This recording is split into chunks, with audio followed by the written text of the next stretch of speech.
여러분의 계좌는 아직도 파란불이십니까? 저희가 빨갛게 바꿔드리겠습니다. 손실급보 프로젝트 남이 꼭 따라와. 네. 자, 오늘 장중에 잘 가다가, 출렁했어요. H7B. 하여튼 투자자 마음도 철렁 이렇게 또 내려앉으면서 다행히 회사에서 좀 빠르게 좀 대응을 했습니다. 이제 그런 가운데 변동성도 좀 있었었고, 이런 부분도 좀 이겨내는 모습을 통해서 오늘 전반적인 시장 약간의 오개티는 있었지만, 그래도 뭐 빨간불로 마감을 했습니다. 그래도 이번 주 우리 증시를 좀 잘 살펴보자면 소화 능력이 좀 좋아진 거 아닌가라는 생각이 드는 게 뭐 여러 가지 우려 섞인 이슈가 있음에도 불구하고 좀 완전히 주저앉기보다는 그래도 어떻게든 버텨내는 모습을 보여주더라고요. 네, 그런 부분은 참 다행스러운 부분도 있지만 워낙에 또 소화를 하는 건 좋은데 뭔 소화를 이렇게 빨리 하는지 대단한 능력이에요. 그래서 또 소외되는 부분은 또 확실하게 또 소외가 돼버려서 내 종목이 만약 그쪽에 있으면 굉장히 좀 깝깝스러운 그런 부분이 있기 때문에 개인 투자자들 입장에서는 확실히 이 부분을 염두를 해야 될 것 같습니다. 맞습니다. 네. 우리가 좀 믿고 의지할 때가 필요하지 않을까 싶은데요. 오늘 남이따와 함께 하시길 바라겠습니다. 좋습니다. 오늘 함께 하시는 두 분 소개해드립니다. 토마토 투자클럽의 최병훈 전문가님, 김영일 전문가님 함께 할게요. 안녕하세요. 어서 오십시오. 안녕하십니까. 반갑습니다. 반갑습니다. 자, 오늘도 두 분과 함께 여러분들께서는 이 두 분을 믿고 따라오시면 될 것 같고요. 궁금하신 종목들 남겨주시면 저희가 2시간 동안 종목 진단 빠르게 도와드리도록 하겠습니다. 네. 지금 바로 토마토 증권통 유튜브 채팅창 들어오시고요. 종목명, 매수가, 비중 남겨주시거나 전화 상담 이용하시면 되는데요. 02-325-8200번, 325-8200번 열어두겠습니다. 네, 오늘은 이제 최근에 남이따에서는 계속 2차 전지와 반도체 쪽으로 계속 왔다 갔다 움직여 봤었는데요. 이번에 네. 좀 더 확장을 해가지고 바로 이 전력 인프라 쪽으로 한번 넘어가 보도록 하겠습니다. 오늘의 주제 공개합니다. 따란. 예. 자, 전력 인프라. 이게 만약에 무슨 전쟁과 관련된 이런 거 아닌가 이런 생각하고 있으면 너무 뒤떨어진 생각이죠. 바로 맞습니다. 전기차 그리고 네. AI가 그렇게 또 전기를 잡아먹는데요. 그러니까요. 이 AI 시장이 성장하면서 이제 주목받는 섹터 중에 하나가 바로 이 전력 설비 관련주가 아닐까 싶은데요. 그렇습니다. 오늘 시장에서도 관련주들이 굉장히 매력적인 상승세를 보여줬습니다. 뭐 대표적으로 HD 현대일렉트릭 같은 경우에는 계속해서 상승하면서 사상 최고가를 경신하기도 했고요. 뭐 LS 일렉트릭, 일진전기, 뭐 가온전선 할 것 없이 관련된 종목들이 모두 빨간불을 잘 지켜내고 있는 상황이에요. 좋네요. 이제 뭐 미국 전력망 확산에 대한 수혜감도 오늘 좀 있었던 것 같고요. AI 시장이 발전하면 그만큼 많은 전력과 데이터가 필요하다. 또 지난주에 머스크가 AI와 전기차가 발전하면 전기, 변압기 공급 부족할 거야 라고 하면서 네. 이쪽으로도 지금 다시 한번 관심이 또 확산이 되고 있는 상황인데요. 그렇습니다. AI나 전기차 시장 앞으로 정말 많이 커질 거잖아요. 그렇다면 전력 설비 관련주도 우리가 좀 투자를 해봐야 되는 거 아닌가. 어떻게 좀 전략적으로 담아갈 수 있을지 저희와 함께 이야기 나눠보시죠. 네, 이번에는 조금 응용을 한 주제라는 네. 부분. 자, 그렇다면은 이렇게 매력적인 포인트가 많은 전력 인프라와 관련된 종목들 과연 어떻게 해야 될까요? 두 분의 의견 여쭤보겠습니다. 자, 우선 김영일 전문가님, 전력 인프라주 투자하자 말자. 굳이? 저는 뭐 네. 하자죠. 하자. 깔끔합니다. 자, 최병원 전문가는 하자 말자. 매매하자. 매매하자. 매매로. 짧게. 자, 그러면 김영일 전문가부터 뭐 말할 필요가 있냐. 하자. 이겁니다. 좀 자세히 들어볼게요. 그러니까 저는 뭐 사실 할 말이 많죠. 왜냐면은 저번 주부터 계속 맞아요. 변압기 관련된 이야기를 많이 했으니까. 네. 이 시간에도 저번 주에 이야기하지 않았어요? 그러니까 그랬던 것 AI, 같아요. 맞아요. AI 같은 거 얘기하시면서 이게 좀 응용되는 쪽을 생각해보자 이렇게 하시잖아요. 그렇죠. 네. 네, 그래가지고 변압기랑 로봇 쪽을 말씀을 드렸었는데 사실 이제 또 저희 이건 앵커님하고 같이 하는 저희 오전에 전략 포인트 시간에 저번 주에 변압기 관련된 이슈를 한 2번, 3번 정도 이야기를 하는 것 같아요. 맞아요. 그러면서 왜 변압기를 이렇게 이제 강조해서 좀 많이 이야기를 드렸느냐. 뭐 결론적으로 지금 현재 시장에서 굉장히 좋기 때문에 말씀을 많이 드린 거였죠. 네. 결론적으로 지금 현재 이제 AI, 변압기가 이제 AI가 약간 묻어나온 이유가 무엇이냐. 머스크의 발언이 아까는 좀 시작이 아니었나라고 생각이 됩니다. 머스크가 이제 이번에 이 AI에 대한 수요가 증가하면 증가할수록 결론적으로 전력 인프라도 같이 구축이 되어야 된다라는 부분을 이야기를 했었죠. 그러면서 그래서 지금 현재 이 앞으로 AI에 대한 수요가 당연하게 증가할 것이고 그에 따라서 이에 따른 이 전력 인프라에 대한 수요도 계속해서 증가할 것이다라는 이러한 시장의 이 주목도가 높아졌다 생각을 해주시면 될 것 같습니다. 그러면서 이제 좀 이 28년까지 해가지고 이 글로벌 데이터 센터 연평균 전력 사용량에 대해서 한번 이제 또 봐봤거든요. 네. 그러니까 AI 서버를 적용하지 않았을 때에는 해마다 전력 수요 증가율이 11% 정도로 적용이 된다고 합니다. 그런데 AI 서버를 적용하게 되는 순간 최소 26%에서 최대 36%까지 전력 수요량이 대폭 증가한다. 라는 부분을 확인을 할 수가 있었다라고 하거든요. 네. 그렇기 때문에 AI에 대한 이러한 이 글로벌적으로 수요가 증가한다라고 했을 때 전력에 대한 수요 또한 증가할 수밖에 없고 그렇기 때문에 이 전력 인프라 관련된 종목들이 당연하게도 수혜를 받을 수밖에 없다라고 생각을 해주시면 될 것 같아요. 네. 그러면은 이제 이 관련된 종목들이 좀 무엇이 있을까를 한번 생각을 해봐야 될 것 같은데 사실 관련된 종목들은 꾸준하게 이 실적이 잘 나오고 있었거든요. 네. 그러면서 제가 저번 주에 계속 강조드렸던 종목이 무엇이었냐면 LX 일렉트릭하고 그다음에 일진전기 딱 두 종목을 또 많이 강조를 드렸었어요.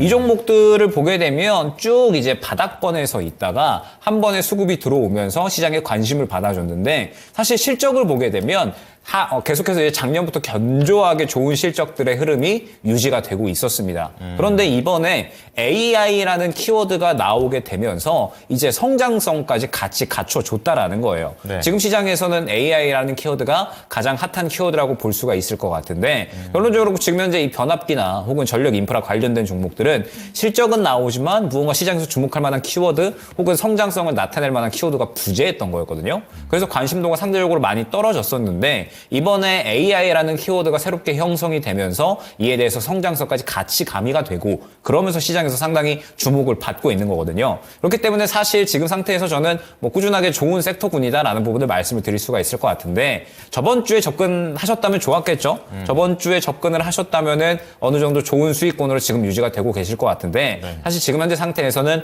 약간의 또 어느 정도 상승이 나온 구간이라 지금부터는 이제 뭐 말씀 주셨던 것처럼 매매 구간이 아닌가 저는 그렇게 생각을 하고 있습니다. 이게 오히려 그럼 투자의 관점에서 큰 종목으로 들어가기보다는 작은 종목이 더 유리한 거예요, 그럼? 왜냐면은 이미 이제 큰 종목들은 시세가 상당히 나와서요? 시세가 좀 많이 나왔어요. 그래가지고 묻어간다라고 하기에는 무언가 또 무리가 있을 것 같고 그렇군요. 작은 종목들이 지금 저번 주부터 계속 매매하기 좋았거든요. 그런데 이미 또 마찬가지로 어느 정도 상승이 지금 나온 구간이라 네. 저번 주에 잡지 못하셨다면 지금은 매매의 관점으로 지켜보셔야 되지 않을까 생각합니다. 진짜 소화가 빠르다고 오프닝 때 말씀드렸었는데 계속해서 한 주 단위로 그 안쪽으로 계속 바뀌고 있기 때문에 잘 따라오셔야 돼요. 네. 자, 이번에 최병훈 전문가입니다. 매매 관점이라고 또 얘기를 해주셨는데 좀 네. 더 들어볼게요. 이제 우리 김영일 전문가님께서 상세히 잘 설명하시고 요런 다 해드렸기 때문에 네. 실제로 이제 AI 데이터 센터가 전기가 많이 필요한데 이제 일반 데이터 센터 지금 있는 데이터 센터보다 AI 데이터 센터 한 3배에서 4배 정도 전력을 더 소비를 하니까 많이 먹네요. 근데 이제 미국에서 아까 이제 전체적으로 11% 정도 이렇게 성장을 그건 맞습니다. 맞고 근데 지금 미국의 1년의 전기 사용량이 3,989테라와트시 정도 되는데 1900. 근데 지금 이제 2030년도에 네. AI 데이터 센터 소비량이 35기가라고 그러면 기가와트. 그러면 0.3%밖에 안 되거든요. 아, 그러네. 전체 사용량 얼마 안 되는 거예요, 사실은. 그렇죠. 네, 얼마 안 너무 이게 부풀려서 지금 이제 우리 현대 일렉트릭이라고 이런 쪽은 수주가 잘 나오는 게 지금 AI 이런 때 수주가 아니라 예. 변압기라 이런 전부 다 미국은 전기 인프라가 완전히 낙후돼 있습니다. 우리는 아주 잘 돼 있고요.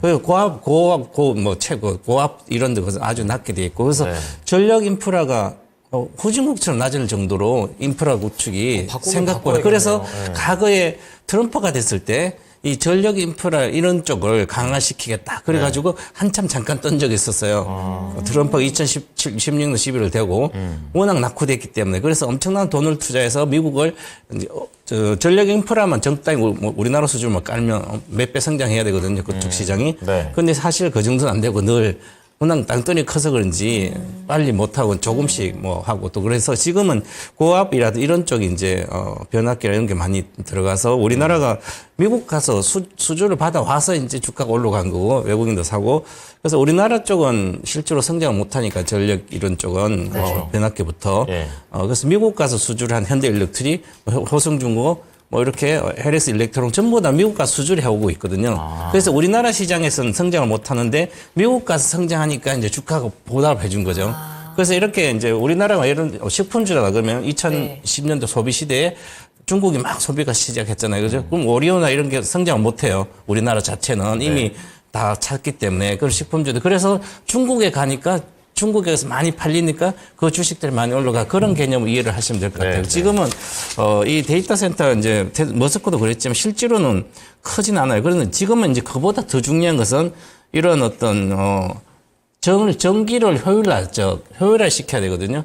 고압이 들어오면 저압을 낮추고 네. 또 저전력을 바꾸고 네, 변압이죠. 반도체 쓰려면 전기를 아주 낮은 저전력 효율화 시켜야 되잖아요. 그래서 이 전력 반도체가 앞으로 중요한 거지. 인프라 구축보다도 인프라는 당연히 구축돼야 되겠지만 그래서 전력 효율화하는 거 발열이라든 냉침 발열이라든 뭐 이런 쪽이 가장 중요한 AI 데이터 센터 이게 더 중요하고요. 또 전기차도 마찬가지. 전체적으로 보면 전기차라든지 IoT라든지 사물 인터넷, 재생에너지 전부 다 전기를 바꿔야 되잖아요. 그렇죠. 바꿔서 이렇게 하는 변압기 쪽이 이렇게 있는데 지금도 전기차에 들어가는 뭐 여러 가지 전력 반도체뿐만 아니라 관련된 변압할 수 있는 이런 여러 가지 반도체들은 지금도 뭐 들어가고 있는데 전기차의 성장이 둔화되고 있어서 그렇게 빠르게 수요가 늘지 않거든요. 그러면 우리가 전기차니까 전기가 많이 필요하다 이렇게 생각하시면 그것도 옳은데 제가 2013년도 14 앞으로 전기차 시대가 오면 막 전기를 엄청나게 소비하니까 한국전력이 수혜주다. 그래서 내가 그렇게 말씀드렸는데 우리나라 세계 자동차 전부 다 전기차로 바뀌어도 예. 전 세계 전기 사용량이 3%밖에 안 된다. 그거 약간 충분해요. 그러면 전기가 별로 안 된 거예요, 그죠? 그렇죠. 실제로 그렇진 않아요. 우리가, 예를 들어 전기차를 이제, 아이오닉 뭐 6라든 이런 거, 네. 풀 충전해봐서 전기료가 뭐 한 2만원, 3만원 이렇게 밖에 안 들거든요. 그렇군요. 그러면 그렇게 많이 드는 건 아니에요.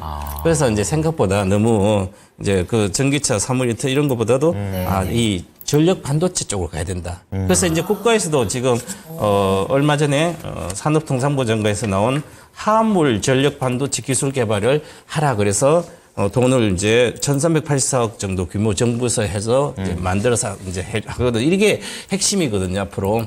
그래서 이 전력 반도체 쪽을 잘 봐야 되고요. 네. 그래서 이제 AI 서버 센터가 이제 가장 중요한 이런 겁니다. 그래서 또한 지금 현재는 뭐 실적이 해외 수출 잘 나오고 있고요.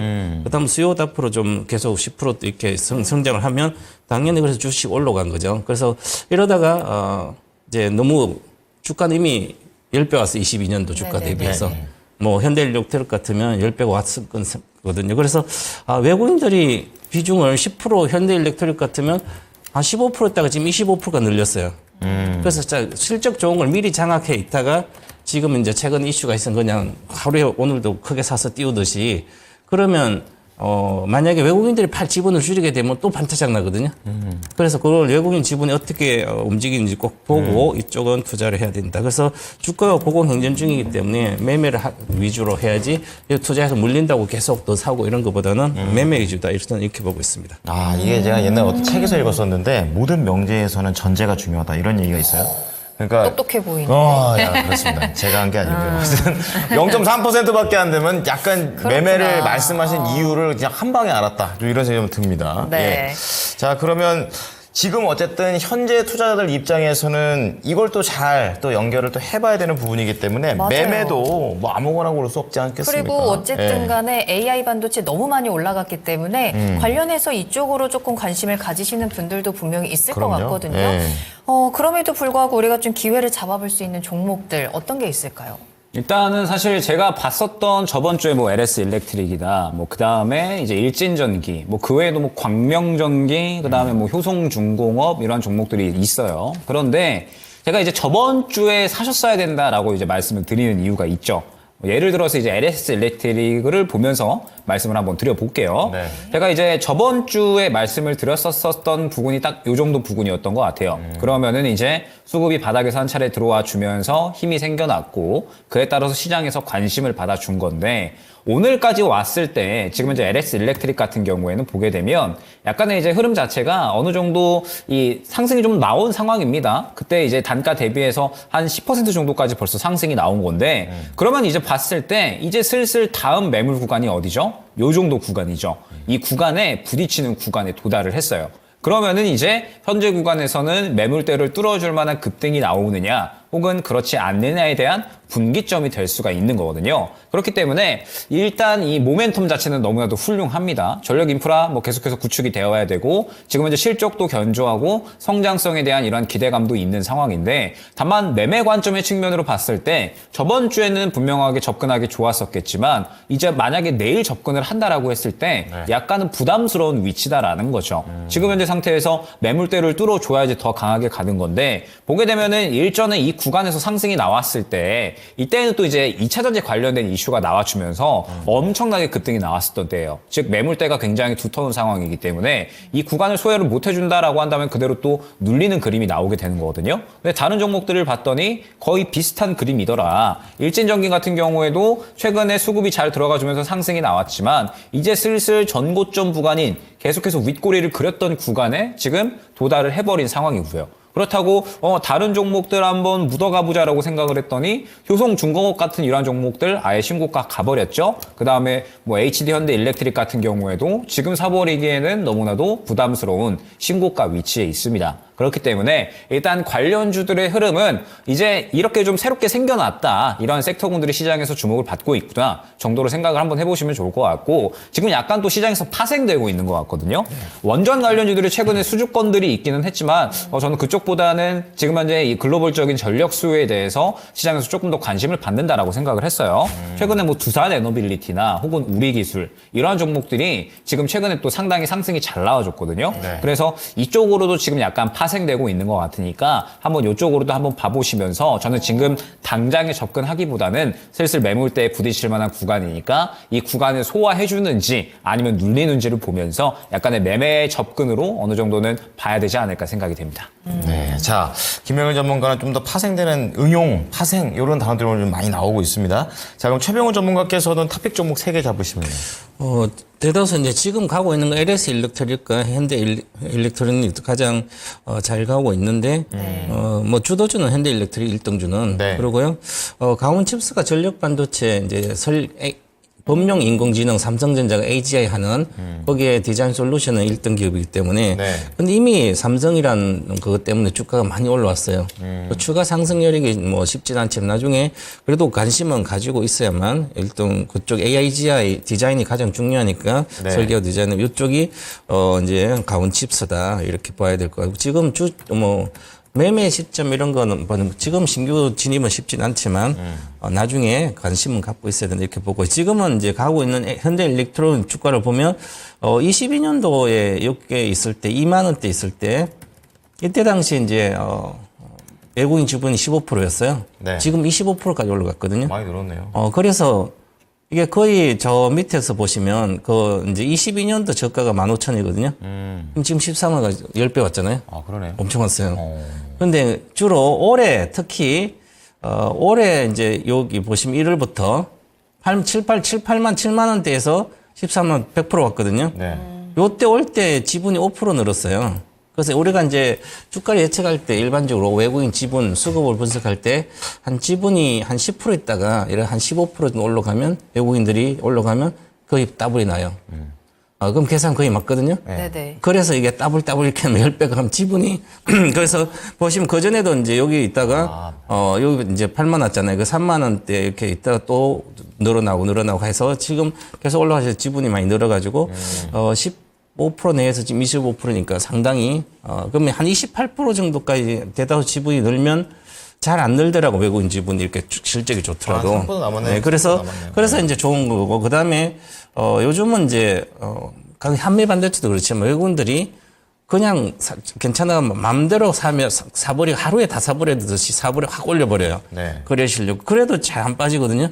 이거 안 팔고 있으니까. 근데 이게 만약에 매물로 시작하면 거의 바닷대가 없이 계속 빠질 수가 있거든요. 그래서 생각해야 되고 LS 일렉트릭은 최근 들어 이제 일봉상 거래가 올라갔는데 외국인이 사고 있는데 외국인 지분이 이것은 적습니다. 현재 외국인 지분이 한 15% 정도 되거든요. 그래서 15% 돼서 여기서 추가로 안 가고 있어서 월봉 차트 지난번에 좀 빨리 작년에 올라갔다 지금 내려왔고요. 이게 이제 왜 그러냐면 이제 미국의 수주는 지금 현대일렉 가장 잘 되고 있습니다. 효성중공업하고. 그래서 그쪽이 이제 현대일렉 잘 간 이유고도 외국인들의 지분도 그렇고 그런 식이고요. 지금 이제 LS일렉도 작년에 워낙 거래가 많이 실렸기 때문에 이게 반등할 때 여기서는 추가적인 반등이 뭐 10만 원 정도까지도 이게 쉽지 않거든요. 그러면 거래가 지금 실력이 다행인데 그래도 10만 원까지 가면 지금 수익률 얼마 되지 않아요. 그렇기 때문에 항상 좀 매매적인 측면에서 보고 손절가도 정해놓고 매매를 해야 되지 않을까 이렇게 보여집니다. 네. 자, 오늘은 이제 AI 반도체로 해서 전력 인프라를 봐왔는데요. 사실 그게 중요한 게 아니라 이제 두 개 다 매매 타이밍으로 좀 바뀌었다라는 부분이 포인트가 될 것 같습니다. 네. 자, 세 종목씩 말씀을 해주셨는데 겹치는 게 있어요. 자, 김영일 전문가 LS 일렉트릭, 그리고 일진전기 효성중공업이고요. 그리고 최병훈 전문가 역시 LS 일렉트릭, HD, 현대 일렉트릭. 자, 그리고 가온칩스 세 가지 말씀을 해드렸으니까 지금 당장보다는 다음을 한번 노려보심이 좋을 것 같다라고 말씀드리겠습니다.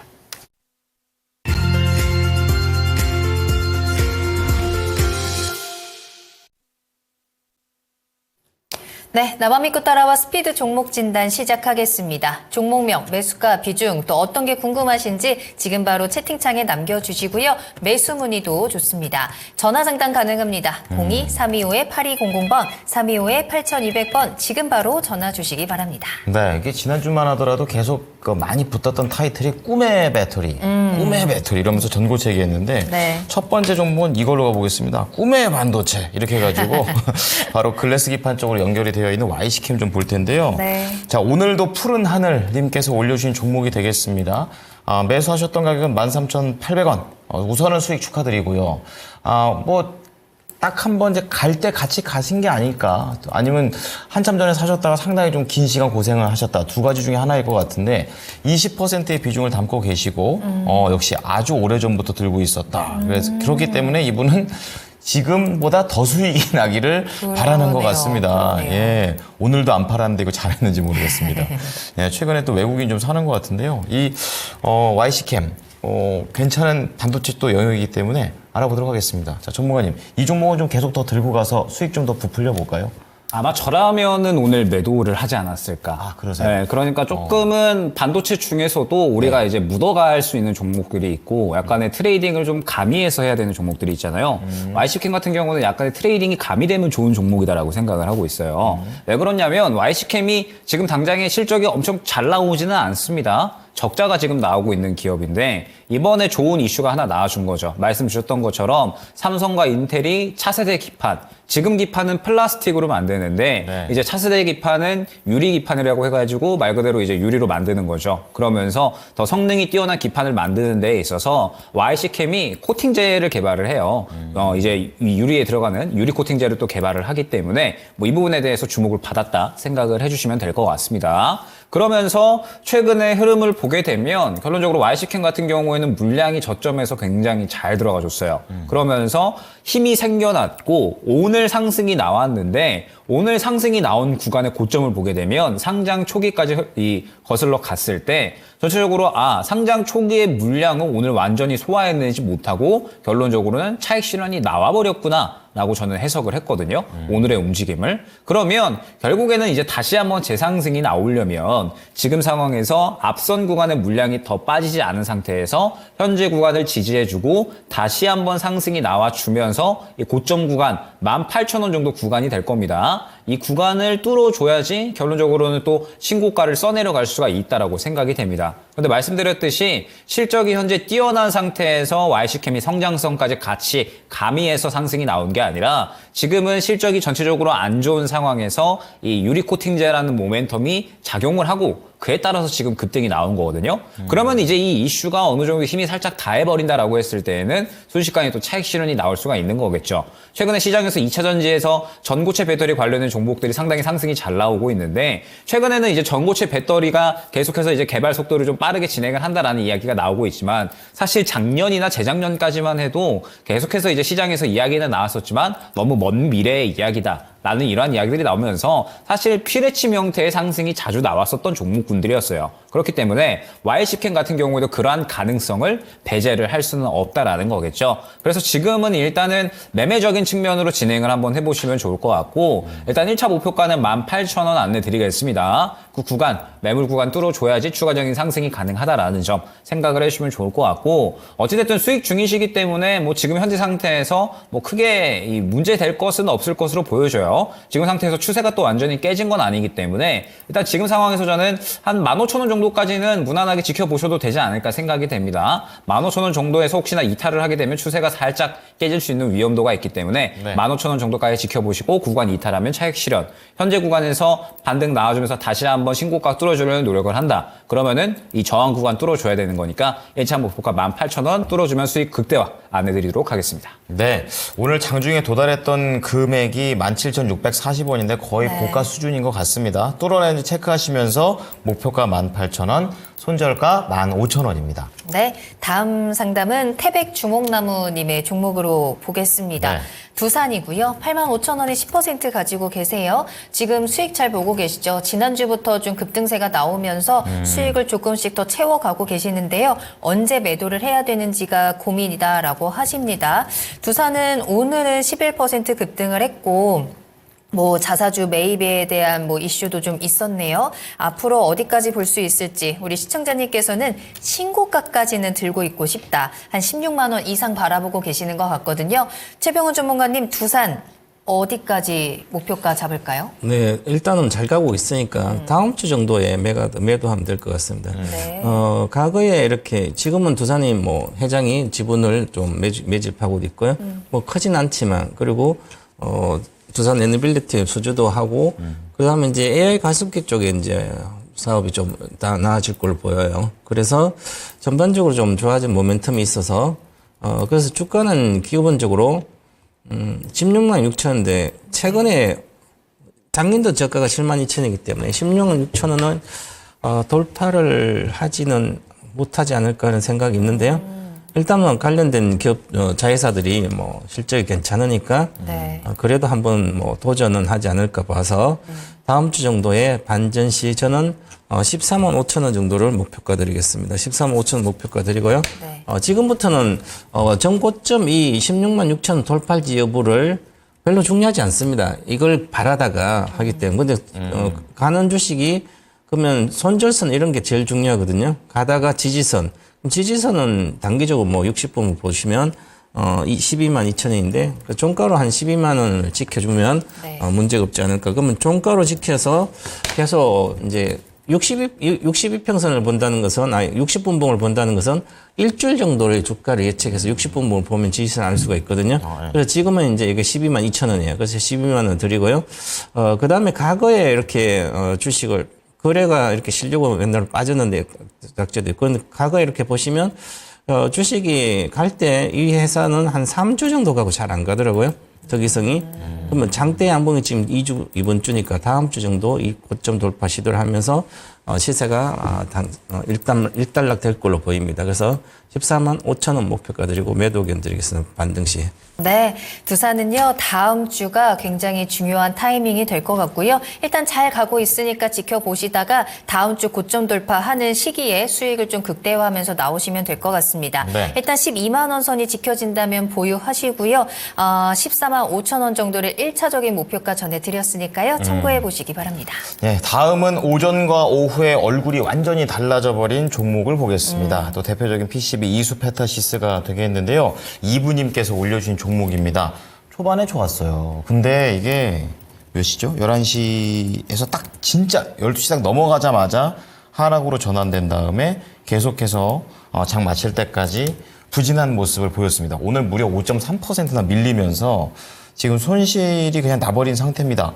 비중도 적지가 않으세요. 30% 정도 담고 계시고 이분께서도 오전에 비중을 줄였어야 했나 봐요 이러시는데 뭔가 시그널이 나왔었나요? 이게 왜 줄였어야 했나 봐요. 이걸 미리 알 수 없었다면 이것도 좀 이해가 좀 안 되는데 지금 이수페타시스가 3거래일 연속으로 외국인 기관의 동반 매도세가 이어져 가고 있습니다. 네. 자, 김영인 전문가님, 이수페타시스는 이제 좀 파는 분위기로 전환된 겁니까?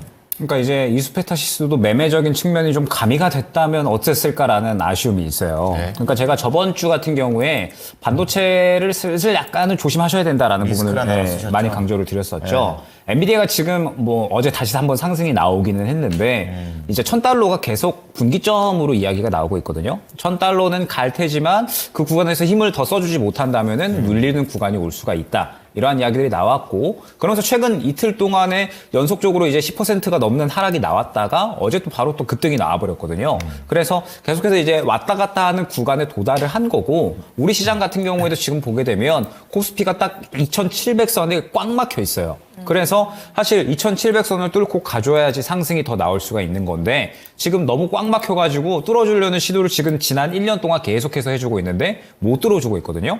그러면은 반도체도 어찌됐든 지수를 약간은 따라가는 종목이기 때문에 그래서 이 부분을 우리가 염두를 하고 매매를 해야 된다라는 거죠. 즉 우리가 투자보다는 약간의 매매적인 성격에 가깝다라고 이제 생각을 해주시면 돼요. 이 부분은. 그러면 이수페타시스 같은 경우에도 지금 이야기는 계속해서 좋아요. 올해 같은 경우에 사실 작년 4분기에는 실적에 대한 부분이 살짝 아쉽기는 했지만 올해 같은 경우에는 이수페타시스가 MLB 기판이 중요한 모멘텀이잖아요. 그러면서 지금 이제 북미향으로 계속해서 수주액은 늘어나고 있고 엔비디아향 MLB 같은 경우에도 올해 한 2배 이상 켜질 것이다라는 이런 이야기들이 나오고 있어요. 그렇기 때문에 이수페타시스 같은 경우에는 좋은 이야기들이 계속해서 나오고 있는데 왜 매매적인 성격이 가미가 되어야 되느냐? 이 이수페타시스 같은 경우 보게 되면 지금 거의 약 한 반년 정도 됐나요? 반년 정도 되는 것 같아요. 반년이 넘어갔죠. 이때부터 8개월이니까 지금 계속 박스권을 그리고 있어요. 지금 신고가 부근에서 뚫어주려는 시도를 한 번, 두 번, 세 번 해줬다가 못 뚫어줬고 계속 쭉 행보하다가 이번에 상승이 다시 한번 나온 거잖아요. 그러면 이번에는 마찬가지로 신고가 부근을 보셨어야 된다라는 거죠. 신고가 부근을 뚫어주면은 정말 힘 있는 거구나 하고 더 갈 수가 있는 건데 못 뚫어주면 결국 또 박스권에 막혀서 못 가는 거구나. 그러면은 정리했다가 이수페타시스는 향후에 다시 사야지. 그럼 그 다시 사는 게 언제쯤 타이밍이 될 것인가. 하반기 이야기 지금 많이 나오고 있잖아요. 그럼 하반기에 이러한 흐름 최근에 보게 되면 물량이 지금 강력하게 들어갔죠. 앞선 구간에 이 박스권의 흐름들을 전체적으로 소화해주는 물량이 들어가 줬습니다. 그러면 힘이 생겼으니까 올라갈 힘이 생긴 건데 이 올라갈 힘이 생긴 상황에서 보게 되면은 이 고점의 저항 구간을 못 뚫어주고 차익 실현이 나와버린 거거든요. 그러면 향후에 다시 한번 재매수를 한다라고 했을 때에는 다시 한번 이러한 힘이 들어왔을 때 타이밍 잡아서 재매수해야지 하고 매도가 되면은 좋았었던 종목이다라는 거죠. 그런데 지금 상태에서는 타이밍이 살짝 지나가 버린 것 같고 지금 최근에 나온 음봉들 보게 되면 물량이 많이 나왔어요. 물량이 많이 나왔다라고 하는 건 최근에 들어갔던 물량에 대한 부분입니다. 그렇기 때문에 들어갔던 물량이 다 나왔다라고 하면 이수페타시스는 다시 횡보하면서 쭉 기간이 오래 걸렸다가 다시 좋은 이야기 나올 때까지 어느 정도 기다리면 시간 후에 상승이 나온다라는 거죠. 그렇기 때문에 이수페타시스는 아쉽지만 시청자님께서도 그래서 이제 말씀을 주신 것 같아요. 오전에 수익권인 때 팔 걸이라고 생각을 하셨던 것 같습니다. 그래서 타이밍이 지금은 좀 지나간 거고 아마 추가적인 하락에 대한 부분도 지금 예상이 돼요. 지금 보게 되면은 11선 이탈을 했고 아마 21선에서 61선 근처 구간까지는 떨어질 것 같거든요.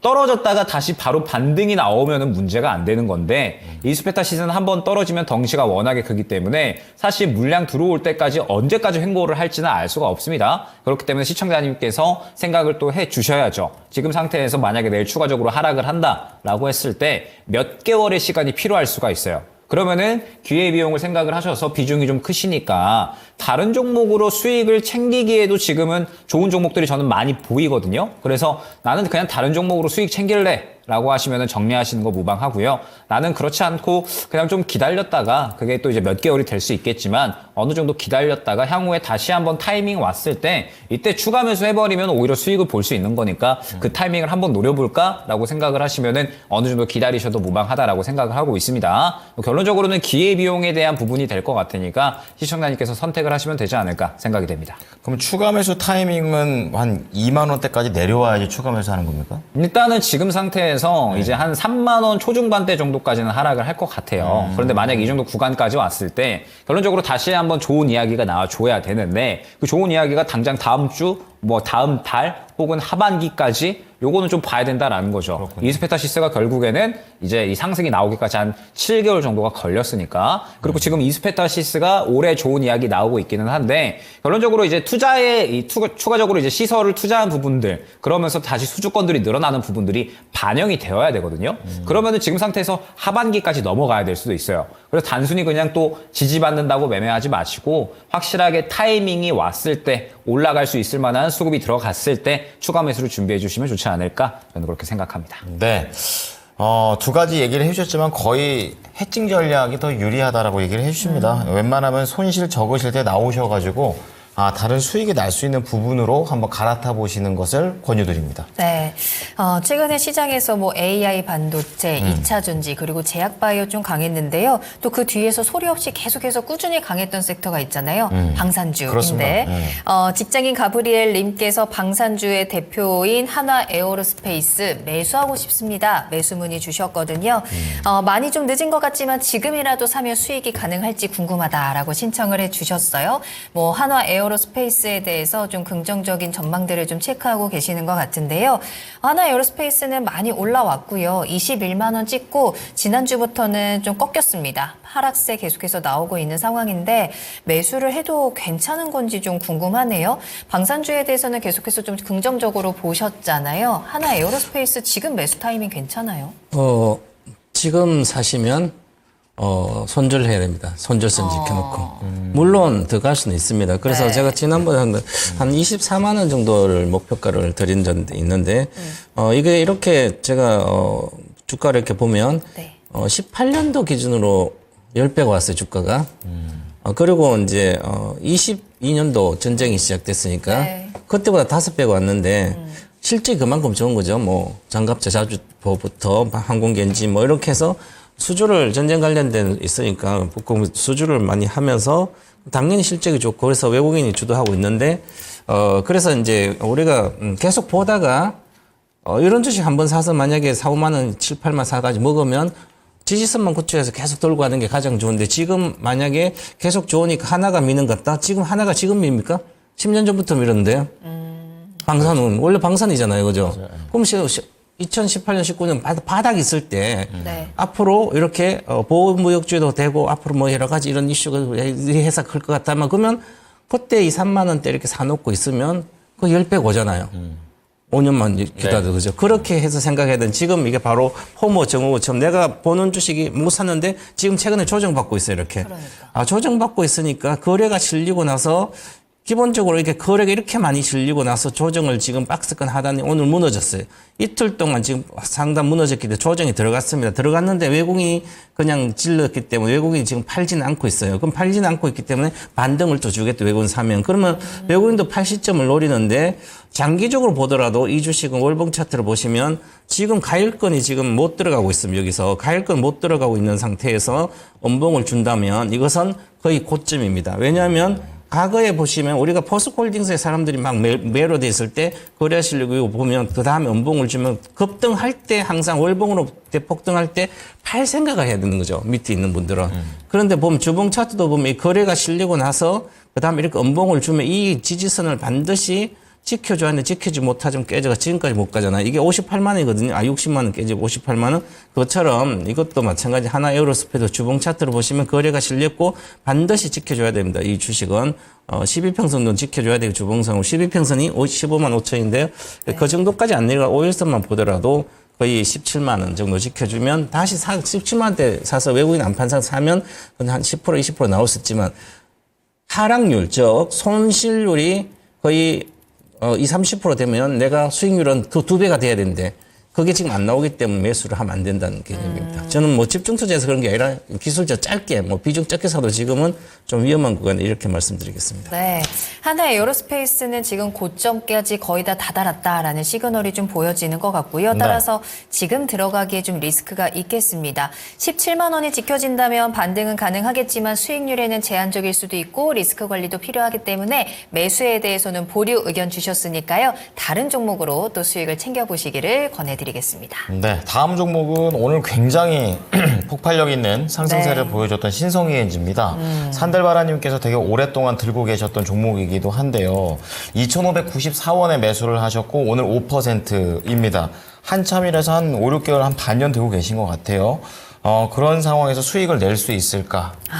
이런 건데요. 거의 다 오긴 했는데요. 신성이엔지가 뭐 걸려있는 게 되게 많더라고요. 반도체 클린룸에다가 2차전지 드라이룸에다가 태양광에다가 이것저것 뭔가 그 공장 설비 쪽에 많이 들어가는 그런 제품들을 만드는 것 같은데 과연 오늘의 상승이 좀 단기적인 건지 아니면 조금 더 수익까지 노려봐도 되는 건지 궁금하네요. 전문가님 어떻게 보십니까? 일단은 원래 모멘텀은 태양광 쪽이었죠. 네. 원래 모멘텀은 태양광 쪽이었는데 이제 이 완전하게 좀 클린룸이랑 그다음에 2차전지 쪽 드라이룸 이렇게 좀 봐야 될 것 같습니다. 그러면서 이제 신성ENG가 클린룸 쪽으로 삼성 쪽으로 이제 수주를 받은 이력이 있었고 그다음에 이번에 또 인터배터리 참가해가지고 드라이룸 관련된 이런 또 이제 여러 가지 것들을 발표를 했다라고 이야기를 해요. 그러면서 신성ENG가 이제 사실 작년에 수주 건이 약 한 4천억대 정도 되거든요. 네. 그래서 역대 최대 수준이라고 합니다. 그래서 계속해서 수주건들이 늘어나고 있는 상황인데 사실 이 클린룸이라고 하면 결론적으로는 반도체 산업이 좋아져야 되는 거고 2차 전지 드라이룸 같은 경우에는 이제 또 개화해 나가는 그런 시기니까 수주건들을 많이 늘려 나가야 되는 상황인 거죠. 그래서 어느 정도 이제 좀 이 산업 환경이 받쳐줘야 되는데 사실 지금 반도체 같은 경우에 전체적으로 와 다 좋다. 이것보다는 결국에는 이제 AI 반도체 쪽에 대해서 전체적으로 수요가 많이 쏠려 있는 상황이잖아요. 물론 투자를 많이 진행을 할 것으로 기대가 되고 있기는 하지만 뭐 결국에는 지금 현재 반도체 업황 전부 다 좋은 건 아니니까 이 부분은 우리가 어느 정도는 고려를 해야 될 것 같습니다. 다만 어찌됐든 신성ENG가 오늘의 물량, 오늘 들어온 이 흐름들을 봤을 때 저는 분명하게 좋은 흐름, 긍정적인 흐름이다라고 생각을 합니다. 종가까지 계속해서 이 상당히 자금들을 밀어 넣어줬고 오늘 거래대금이 2천억이 넘어요. 그러면 시장에서 상당히 크게 좀 주목을 받았구나라고 생각이 됩니다. 근데 이제 좀 중요한 분기점인 것 같아요. 보게 되면 지금 현재 상황에서 약 2,500원 구간, 이 구간에서 이전 매물 구간이 상당히 또 두터운 모습을 확인을 할 수가 있습니다. 항상 말씀드리지만 이제 저점에서 앞선 구간의 매물을 소화해주면서 상승이 나와준 거고 이제 여기에서 추가적으로 하나 정도 더 이슈가 나와주면서 이 구간을 소화해줘야지 그 이상으로 껑충 주가가 점프를 할 수가 있는 거예요. 그럼 지금은 이제 시청자님께서 어떠한 구간을 보셔야 되냐? 이 2,500원 구간을 과연 얼마나 강한 힘으로 앞선 구간을 소화해줄 만큼의 수급이 들어와 주면서 소화를 해주는가? 이게 굉장히 중요하다 생각을 해주시면 될 것 같습니다. 오늘의 흐름이 굉장히 긍정적이기 때문에 저는 조금 더 지켜보셔도 뭐 무방하다라고 생각을 하고 있고 내일 살짝 눌릴 수 있거든요. 그런데 혹시나 눌려주면은 저는 오히려 추가 매수도 생각을 해볼 만하다. 지금 상태에서 혹시나 물량이 크게 빠져나오지 않아야 됩니다. 물량이 크게 빠져나오지 않은 상태에서 한 뭐 2,000원 초반대 정도까지 하락을 한다? 오히려 그거는 추가 매수 기회가 될 수가 있거든요. 그래서 신성ENG 같은 경우에는 일단은 지금 2,500원 구간이 굉장히 중요한 매물 구간이라는 점. 그래서 혹시나 눌린다라고 했을 때 물량이 딱 요 정도로만 나와야 됩니다. 큰 폭으로 나오면은 오늘 들어간 물량이 다 빠진 거예요. 굉장히 적은 정도의 수준으로만 물량이 나오면서 주가가 눌린다. 그러면 오히려 추가 매수 기회가 될 수 있으니까 지금 상태에서 얼마나 이제 이 수급이 빠지지 않고 잘 유지해주면서 주가의 모양을 만들어 나가는지 요거를 잘 보시면서 추가 매수 혹은 정리 생각해 주시면 좋을 것 같고 네. 지금 상태에서 혹시나 다시 한번 상승이 나온다. 그런데 또 2,500원 구간을 못 뚫어준다라고 했을 때는 저는 그냥 정리하시는 게 좋다 생각이 됩니다. 네. 뚫으면 한 3,000원 보면 됩니까? 뚫으면은 뭐 3,000원 구간까지 보시면 될 것 같습니다. 알겠습니다. 자, 우선 2,500원 중요한 구간대 여기를 얼마나 힘있게 뚫어내는지가 제일 중요할 것 같습니다. 힘있게 뚫길 바랍니다. 그리고 눌리면 추가 매수도 가능한데 물량 체크 해 보셔야 되고 그 가격대 2,000원대 초반이라고 하니까 물량이 많이 안 빠졌다면 추가 매수도 고려해 보십시오. 알겠습니다. 자, 다음 종목은 저희 전화로 이야기 나눕니다. 안녕하세요, 시청자님. 예, 안녕하세요. 수고 네. 많습니다. 아, 네, 반갑습니다. 네, 어떤 반갑습니다. 종목 궁금하세요? 클래시스요. 클래시스 매수가랑 비중 어떻게 되실까요? 32,500원에 10%예요. 알겠습니다. 이 종목 좀 많이 내려오다가 최근에 좀 다시 한번 반등 나오고 있는 상황인데 최근에 들어가신 걸까요? 이번에 반등 나오고 3월 나서? 11일 날인가 10일 날인가. 아, 그러셨어요. 매수하신 예, 지 한 얼마 안 3, 4일 됐네요. 때요. 예. 아, 그렇구나. 알겠습니다. 어떤 게 가장 궁금하세요? 이게 4만 원 보고 들어갔는데 미용도 4만 원. 한다고. 네, 예. 맞아요. 그런다고 들어갔는데 네. 모르겠어요. 그래서 선생님한테 한번 물어보려고요. 갈지 말지. 알겠습니다. 뭐 클래시스 실적도 뭐 나쁘지 않고 뭐 해외에 대한 소식, 뭐 밸류업에 대한 뭐 모멘텀도 좀 가지고 있는 것 같은데요. 4만 원까지 한번 목표가 달성할 수 있을지 최병훈 전문가님의 의견 들어보세요. 네, 안녕하십니까 예. 시청자님. 예. 네, 클래시스가 제품이 뭐 있는지 아세요? 저 미용기기 미용 예. 뭐 한다 그랬는데. 피부과 가서 이제 미용 이런 거 한번 해보셨어요? 아니 못 네, 가봤어요. 보시면, 네. 저도 제가 피부과 나이 많이 많아요. 다녔었는데요. 이게, 예. 피부과 의료기기 쪽에는 뭐 세계적인 회사입니다. 그래서, 고주파, 뭐, 초음파 이쪽 해서, 뭐, 병원에 보면 뭐 피부과는 주로 썼는데, 실적이 계속 좋고, 지금 해외 쪽으로 보면 한 70개국에 지금 나가고 있는데요. 지금 이제 런칭을 태국에 한 인기 좋게 태국에 런칭도 했고, 신제품을. 그래서 계속 좋았어요. 그래서 이 주식이 이렇게, 10배 올랐거든요. 주식이. 보시면, 과거에 2017년도 이제 해서 이 3,000원대 있는 주식이 4만 원에 와서 10배 올랐었죠. 그리고 여기서 계속 만 원대 이렇게 놀다가 2022년도 빠졌을 때 이제 15,000 이렇게 있었어요. 그러면 이 회사가 15,000 있더라도 주가가 지금은 시가총 2조 정도 됐으니까 그때는 이제 좀 짜고 그러면 계속 회사가 몇 프로 정도 성장할까 이런 걸 공부를 이렇게 HTS를 보면 나오거든요. 나오면 이 회사가 보면 계속 성장하는 거예요. 보시면 매출액이 21년도 31%, 22년도 40%, 23년도 27%, 24년 올해 25%, 내년도 20%. 매출액이 20% 이상 넘는 외형 성장을 한다고 예상이 전문가들이 이렇게 애널리스트를 해놨으니까 사면 팔면 안 되는 거죠, 주식을. 그럼 옛날에 사서 했는데 지금은 그러면 적정한 평가를 해보면 내년에 영업이익이 1,400억, 올해 1,100억인 건 20% 늘어요. 그런데 중요한 것은 1,400억 정도 뭐 예상이 내외에 나온다면 지금 시가총 2조 1,000억 정도 되기 때문에 1,500억. 그러면 15배에서 17배인데 그러면 이거는 주가를 다 내년 예상 실적을 주식에 반영됐다는 거죠. 그래서 이 일봉 차트로 보면 이미 기술적으로 43,000 아마 빠졌을 거예요. 이때 사신 것 같은데 빠졌다고 사는데 이런 주식은 반등은 이제 노리면 잠깐 반등을 될 거예요. 그죠? 그러면 저는 목표가는 이제 평균적으로 37,000원 이렇게 드릴 테니까 37,000원 드리는데 만약에 비중이 좀 이것은 예를 들어서 내려간다 밑으로 네. 뭐 2만 예를 들어서 중심선가 이하로 내려면 오히려 더 차도 반등할 수 있는 실제 반등을 합니다. 그래서 그런데 월봉 기준으로 보면 이미 주식은 여기서 계속 못 가고 있죠. 그러면 이미 조정이 들어갔습니다. 박스권으로. 그래서 항상 주가가 이렇게 급등하고 나면 잘 안 가고 또 가죠. 그래서 실적이 좋지만 항상 주가가 많이 올라서 그렇습니다. 그래서 지금은 37,000 정도 목표가를 보고요. 손절가도 드리겠습니다. 이 거래가 실리고 있어서 지금부터 이평선도 모여서 가야 됩니다. 22평선 유지해줘야 22평 깨지면 이 주식은 이제 밑으로 가게 됩니다. 그 22평선이 32,000원입니다. 손절가 꼭 지켜주시기 바라겠습니다. 네. 자, 시청자님 37,000원 목표가 그리고 32,000원 손절가로 잡아드렸습니다. 도움이 좀 되셨을까요? 예. 네, 잘 대응하셔서 꼭 수익 챙기시길 바랄게요.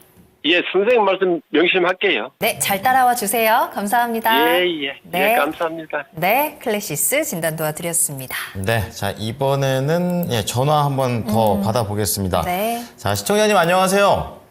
네, 안녕하세요. 예, 반갑습니다. 어떤 종목 궁금하십니까? SY SY 매수가랑 비중은요? 5,200원에 5%입니다. 5,200원에 5%. 이거 산지 좀 되셨어요? 예, 몇 개월 됐어요. 근데 이게 네. 매수가까지 올라올 수 있을까? 그래서 전화드렸습니다. 네, 보니까 건축자재 쪽이네요. 오늘 또 굉장히 세게 튀어오르는 모습이 나왔는데 다시 한번 손실 없이 잘 나올 수 있는 방법이 있는지 알아보도록 하겠습니다. 김영일 전문가 연결해 드릴 테니까 잘 들어보세요. 네. 시청자님 안녕하세요. 네, 안녕하세요. 네, 일단은 이제 오늘 이슈가 나왔기 때문에 이 종목은 완전하게 이 이슈에 따라서 뉴스 플로우에 따라서 대응을 해야 되는 종목이거든요. 그래서 그 부분에 네. 대해서 설명을 드릴 테니까 한번 들어보시고 대응을 해보시면 좋을 것 같습니다. 오늘 일단 장을 보다가 뜬금없이 우크라이나 재건 관련된 종목들이 일제히 상승이 나왔어요. 왜 그러냐라고 하면 푸틴 대통령이 직접적으로 이제 발언을 했죠. 우크라이나 종전 협상이 준비됐다. 이러한 이야기를 했습니다. 지금 이제 러시아가 대선을 앞두고 있는 상황이에요. 물론 이제 뭐 푸틴 대통령은 워낙에 또 이제 확고한 이 독재 대통령이다 보니까 뭐 이 부분에 대해서 어느 정도 이제 뭐 크게 신경을 쓸까라고 우리가 생각을 할 수는 있지만 전쟁으로 인해서 사실 국가 내 여론들도 굉장히 조금 안 좋아진 상황이죠. 이러한 상황에서 지금 이제 어느 정도 이 종전 협상에 대한 부분들, 지금 러시아가 우크라이나와 전쟁이 너무나도 길어지게 되면서 이제 전쟁이 더 이상 길어지게 되면 약간은 이제 부담스럽다라고 판단을 어느 정도는 한 것 같아요. 그러면서 아예 이제 직접적으로 이 종전 협상이 준비됐다라고 이야기를 했고, 또 이와는 반대로 국가 존립이 위협하게 되면 핵무기를 사용을 하겠다, 이러한 발언들 또한 했거든요. 그러면은 그냥 단순히 이 말 듣고 제가 지금 바로 생각을 해봤을 때 지금 이 우크라이나와 종전 협상을 어느 정도는 원하고 있는데 지금 우크라이나 같은 경우에는 전쟁 멈추기를 원하지는 않고 있잖아요. 오늘도 지금 러시아를 공격을 했다라는, 러시아 본토에 대해서 또 대공 공격을 했다라는 이야기가 나왔거든요. 오늘 제가 또 아침에 러시아를 공격하는 이제 그냥 일반인이 출장 갔다가 러시아를 공격하는 이런 영상도 좀 봤어요. 그래가지고 아마 이제 다른 이 미국이나 혹은 이제 뭐 나토국들이라든지 이러한 주위 국가에서 이제 좀 약간 이 좀 중재해주기를 러시아 측에서 좀 원하는 것 같다라는 생각이 지금 당장 딱 뉴스 보고 들었거든요. 그래서 아마 결국에는 지금 뭐 미국도 그렇고요. 미국도 지금 이제 대선이 얼마 안 남았는데 이제 또 이 바이든 입장에서 생각을 해봤을 때 우크라이나에 들어가는 돈이 지금 이제 부담스러워진 상황이에요. 그래서 사실 최근 미국의 스탠스를 보게 되면 이제 전쟁 멈춰야 되지 않겠느냐, 약간 이러한 또 압박이 가해지고 있었기 때문에 뭐 이 부분에 대해서 시장에서 추가적으로 이야기 나올 만한 가능성은 저는 충분하다라고 생각을 하고 있습니다. 지금 이제 뭔가 또 이제 푸틴이 무언가 한 발 물러난 것 같다라는 이런 분위기도 어느 정도 형성이 되고 있어서, 그래서 일단 지금 현재 상황에서 SY 같은 경우에는 약간 어차피 못 먹어도 고라는 생각으로 한번 진행을 해보면 좋지 않을까라고 생각이 되거든요. 보게 되면 오늘 물량이 분명하게 들어왔어요. 물량이 들어왔는데 사실 121선을 못 들어준 것 자체가 앞선 구간에 너무나도 또 매물대가 두텁습니다. 우크라이나 재건 기대감이 이때 항상 또 크게 있었기 때문에 결론적으로 이 구간을 바로 못 들어준 거거든요. 그런데 일단은 한 번 정도 더 강하게 이야기 나오게 되면 이제 이러한 이 우크라이나 재건 관련된 종목들은 워낙 뉴스플로우에 민감해서 충분히 소화 시도를 해줄 수는 있을 것으로 보여집니다. 그래서 일단은 1차 목표가는 저는 약간 5,400원 정도로 한번 진행을 해보시면 좋을 것 같고, 비중이 그렇게 크지는 않으시잖아요. 그래서 저는 추가 매수도 한번 고려해볼 만할 것 같아요. 4,000원 한 초반대 정도까지 살짝 눌려주면 그 정도 구간에서 추가 매수를 하셔가지고 5,400원 정도 근처 구간을 1차 목표가로 설정을 하셔서 단기적으로 대응을 하시면 수익 만회는 충분히 가능하시지 않을까 생각이 되거든요. 지금 현재 계속해서 뉴스 플로우에 대한 부분은 나오고 있고, 지금 이제 푸틴이 아예 이야기를 한 것 같거든요. 지금 여기에서 너네들이 우리 더 압박하면 우리 삐딱선 탈 거야. 그런데 너네들이 원하는 만큼 우리 한번 우크라이나랑 대화해 볼 테니까 너네도 한번 힘써. 약간 이렇게 이야기를 한 것 같기 때문에 한 번 정도 더 뉴스 플로우 나오면 우크라이나 재건 관련된 종목들 뛸 수 있고, SY는 거의 대장이기 때문에 한번 또 탄력 줄 수 있습니다. 그렇기 때문에 뭐 알려드린 전략대로 한번 진행해 보시면 어떨까 생각이 됩니다. 네. 자, 시청자님이 보셔야 될 뉴스도 좀 말씀을 드렸고요. 4,000원대 초반에서 한번 추가 매수도 고려하셔서 1차 목표가 5,400원 제시를 해 드리겠습니다. 한번 매매 관점에서 접근해 보시기 바랍니다. 해결되셨습니까? 예, 아이고, 잘 알았습니다. 예. 네. 수익 보고 나오세요. 네, 감사합니다. 네, 감사합니다. SY였습니다. 네. 자, 이렇게 해서 1부 종목 진단은 마무리를 하고요. 2부 첫 번째 종목, 사전 접수 종목 예고해 드리겠습니다.